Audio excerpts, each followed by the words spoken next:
Alors le 3-5-2 d'Antonio Conte, il n'est pas si difficile à analyser si on le simplifie un petit peu. Ça commence ici avec deux attaquants de pointe qui décrochent chacun leur tour. Ensuite on a deux arrières latéraux de formation mais qui jouent très très haut sur le terrain en position de balle. On a deux milieux de terrain qui sont chargés de faire le jeu, mais avant tout de prendre les espaces ici en profondeur, et Pirlo qui était là, Pirlo ou Marquisio cette année ou en fin de saison avec Conte, qui est là pour vraiment faire le jeu distribué, c'est le maître d'œuvre de cette équipe. Le défenseur le plus reculé avec Antonio Conte à la Juve, c'était souvent Bonucci, un défenseur qui a beaucoup de qualité au niveau de sa passe et de sa vista quand il est concentré bien sûr. Il se partageait la tâche de meneur de jeu avec Pirlo, surtout dans les moments où Pirlo, ce qui arrivait souvent, était vraiment bien pris en tenaille par l'adversaire.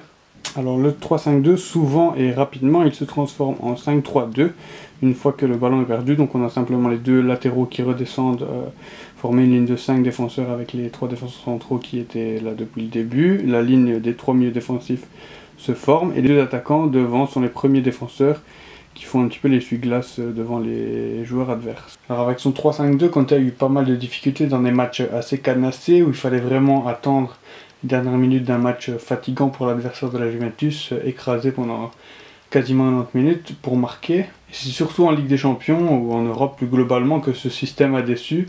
On dit souvent que c'est un système qui convient bien face aux équipes italiennes, mais beaucoup moins bien au niveau européen et international.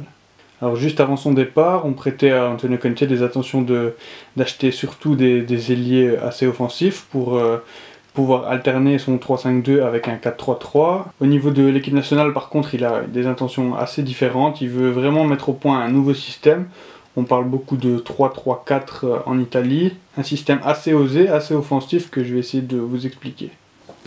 Alors le 3-3-4, c'est vraiment un 3-3-4 en phase offensive, et en phase défensive, c'est tout simplement un 4-4-2 avec deux lignes de 4 à plat et deux attaquants devant qui se chargent un petit peu de faire les essuie-glaces. Alors comment on passe d'un 3-3-4 à un 4-4-2 Ça se joue tout simplement au niveau de la polyvalence des joueurs utilisés, donc des profils de ces joueurs. C'est un système qui demande des joueurs intelligents et des joueurs polyvalents.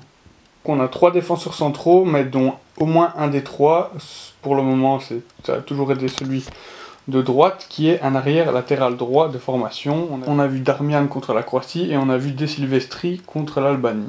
Alors en ajoutant à ces 3 défenseurs Antonelli qui est aussi un arrière gauche de formation, c'est pas compliqué de former une ligne de 4 ensuite en repli défensif.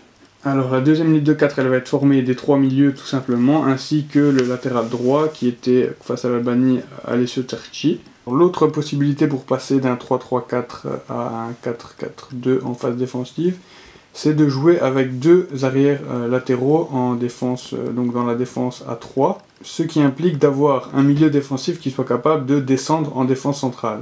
En Italie, il y a par exemple De Rossi qui est parfaitement adapté à ce système, et donc plutôt que de voir un latéral se retrouver en défense, c'est De Rossi ou un autre milieu de son profil qui prend la place de défenseur central. Et donc dans ce cas-là, ce sont les deux latéraux qui complètent la ligne de 4 avec les milieux de terrain.